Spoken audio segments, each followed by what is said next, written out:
come and check out the beautiful Ventura with us. Have a walk round and find out what kinds of support they have for your autistic family members.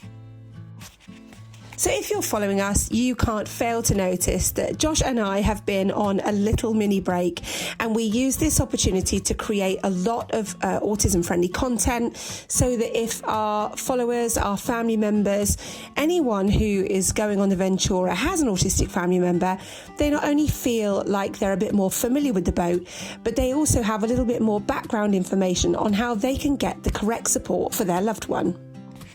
I'm an ADHDer myself, so I feel more than qualified to be able to share how I felt about the boat, and also taking along our oldest son meant that he was able to give me an outsider's perspective and what he thought that our two autistic boys would have felt if they were on the journey with us. Now, the Ventura itself was beautiful, and the size very much reminded me of my favourite ever cruise ship, the Disney Magic. It's big enough to enjoy and to kind of get lost within the crowd, but it's not so big that it felt overwhelming. I think the thing that impressed us greatly, though, was the autism support on board. I made a particular effort to actually go and talk to a number of staff and talk to them specifically about what they can offer neurodivergent families, and particularly those with autistic children. And I told them a little bit about what we do as a day job, and they willingly shared information about the onboard adaptations to support autistic travellers. I certainly felt right at home, and I was definitely seen and heard. And as an autistic woman who has always got a lot of questions, they were incredibly patient with me. They offer accessibility support for autistic passengers, including assistance with boarding, assistance with dining, and during the muster drill. They do encourage advance notification of any specific needs, and you can do this via the onboard needs questionnaire. And I think you can do this pretty much soon after booking, but definitely no later than 2 weeks before sailing. There's also a disability service via an email where you can request assistance with getting on if you need that, like a priority check-in or a security escort, for example. All you need to do is simply highlight your specific area of need, and they'll do whatever they can to support you so that you can have a really smooth and enjoyable time.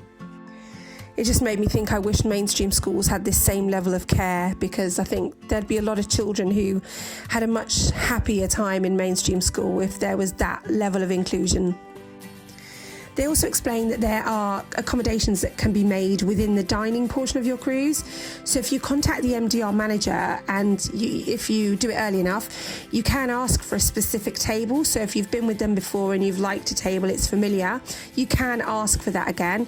You can allocate a time, and you can potentially even pre-order meals so that it can reduce anxiety.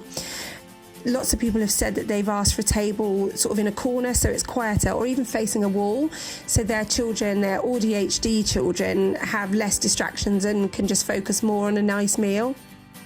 There's also loads of information and additional tips, so they give you clues about what kind of shore experiences are going to be suitable. So you can explore the accessible shore experiences, which are marked as accessible, and there's also ones that are marked as low activity. So if you've got reduced mobility, say for example you need to use a walking aid, then you can use the low activity search filter when looking for the shore experiences.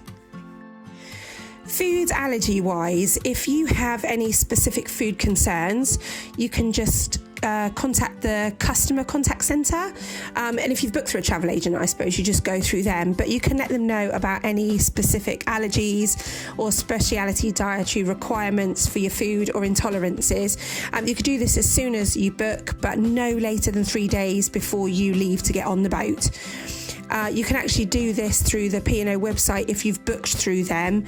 There's a section called Speciality Dietary Needs. Vegetarian and vegan diets are catered for across the fleet. It's just a standard thing. But for those guests who follow a kosher diet, you've got to inform them no later than 10 weeks before you sail.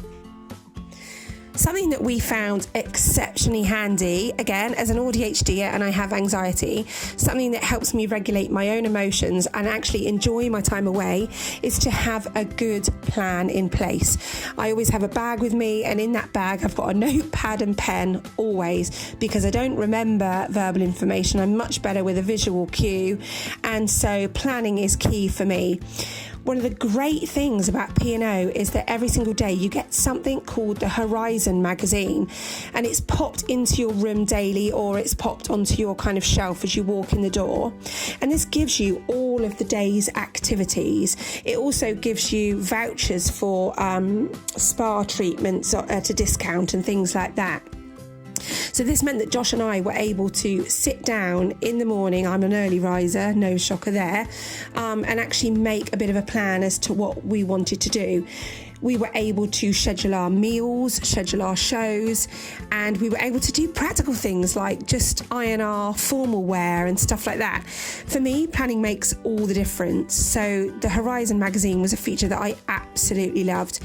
If you don't have the information there that you want, you can also ring from your cabin. So there's a reception button on your cabin phone, and they're happy to answer any questions that you may have. So now we've covered all of the autism and allergy support. If you need any more information, do just drop me a comment. I'll see what I can do to find out that information for you. I thought I'd tell you a little bit about the Ventura itself. It's a gorgeous boat, or ship. You do get told off if you call it a boat, actually. And to me, it's not a particularly large ship. It's got a gross tonnage of 116,000 tonnes, and it was christened in April of 2008 by Dame Helen Mirren. It did have a bit of a refit in 2013, but for me personally, when you look at either the Disney Cruise Lines or the newer P&O Arvia, it's definitely got a more old-fashioned feel, but actually I really liked it. It can accommodate up to 3,078 guests, and it has a crew of just over 1,000. On board there is a gym, which I know you've already seen. There's an incredible theatre where they do some fantastic performances, shows, magic, comedy events, absolutely amazing. There's a sports deck, and there's even a little casino. Dining wise, there are specialty restaurants like the Epicurean and Sindhu, but these are an additional cost. We didn't do Epicurean, but we did do Sindhu, and it was so worth the additional cost. We're definitely going to do it again. We're going on the Arvia in August, and we're planning on doing that again because it was fantastic. Pool wise, there are 4 pools for swimming and relaxation. Dress code, very different to the Disney cruises. You know, with Disney Cruise, obviously because it's Disney, it's much less formal. Our kids would wear pretty much whatever they liked, whenever they liked, and I would say that that is very different on P&O. I was very aware that I wanted to look much smarter than I would do normally, and formal nights are formal. You don't have to partake in your formal dining, but if you are going to, you have to be black tied up. Like, it's a serious thing. For us, we are going to do it. The boys aren't great with wearing full suits, so I'm actually going to put them in black shirts, black bow ties, black waistcoats, black trousers, all comfortable but very formal. So that is an option for you. But like I say, you're never forced. If you're not comfortable to get all dressed up, you're not forced to go to these events. You can always go to the buffet for dinner that night and wear whatever you like. They do encourage smart dress throughout the boat. You can't just go wandering around in your pyjamas or your Rudy, which is what my boys would like to do. But of course, you can't do that. And amenities wise, the free amenities, you can always get free water and teas and coffee on board. If I haven't covered any questions you have, please do pop in the comments, and I will absolutely do my best to find that information for you. And thanks so much for watching. So if you've enjoyed this content, we'd love you to follow us and join us on our community. We want to share our life journey being a neurodivergent family, whether that's on holiday, at home, or in school.